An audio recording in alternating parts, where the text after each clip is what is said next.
Updates at pinakahuling mga usapin sa mundo ng palakasan. Atin ang pakinggan dito sa Ang Pilipinas Ngayon.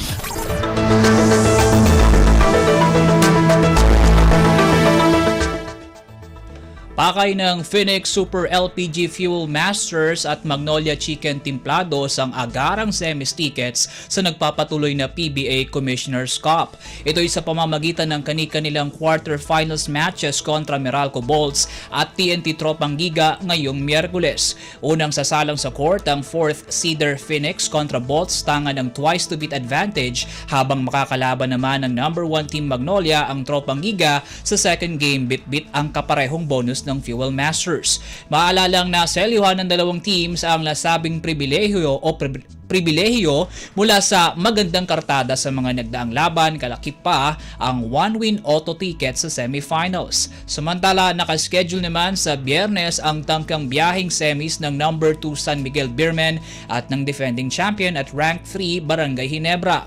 Tangan din ang bentaheng twice to beat, didepensahan ng Beermen ang ungos nito sa number 7 Rain or Shine sa first game, habang target naman ng Gin Kings ang maagang pagdispatcha sa number 5 Northport sa second match. Updates at pinakahuling mga usapin sa mundo ng palakasan. Atin ang pakinggan dito sa Ang Pilipinas Ngayon.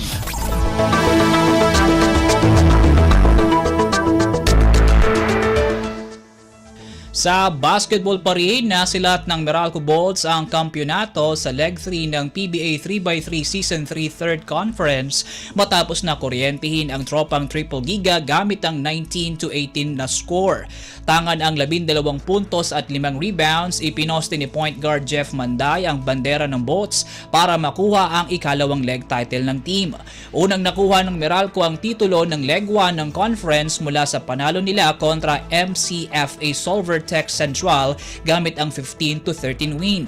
Nakapasok naman sa finals ang Bolts matapos na dispatchahin sa quarterfinals ang Northport Batang Pier gamit ang 11-9 win at 21-19 win kontra MCFA Solver sa semis. Mula sa pagsungkit ng leg title, nakuha ng Bolts ang 100,000 pisong cash prize, habang 50,000 piso naman ang nauwi ng TNT buhat sa pagiging second placer. Bago ang championship title match, unang naselyuhan ng MCFA Solver ang third place mula sa panalo kontra San Miguel gamit ang 15-12 win. Dahil dito nauwi ng Tech Central ang 30,000 pisong consolation cash prize. Updates at pinakahuling mga usapin sa mundo ng palakasan. Atin ang pakinggan dito sa Ang Pilipinas Ngayon.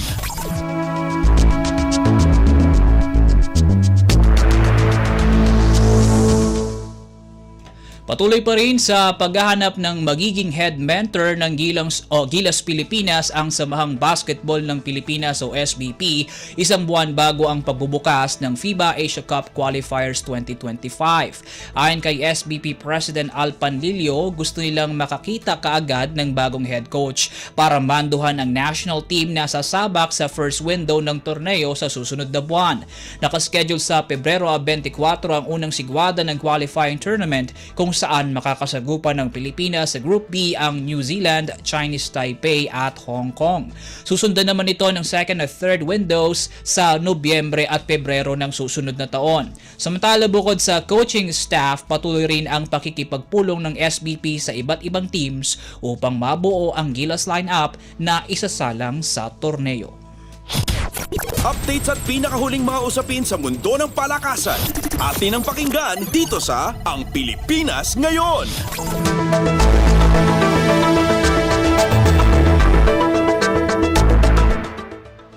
Sa tennis naman tayo, bumaba ng 2 puntos ang world ranking ni Filipino tennis star Alex Ayala sa Women's Tennis Association o WTA.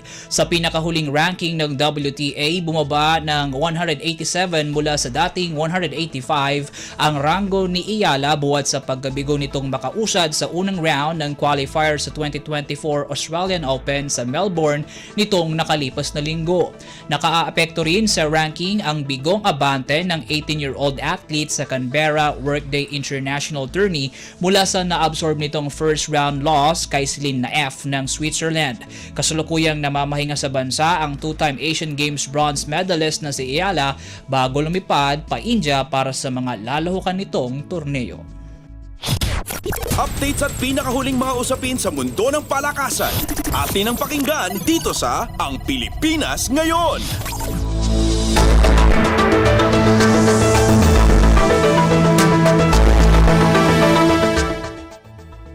At yan po ang mga naungunang balita sa larangan ng palakasan. Para sa Radyo Pilipinas World Service, ako po si Win Peñano. Magandang araw pong muli.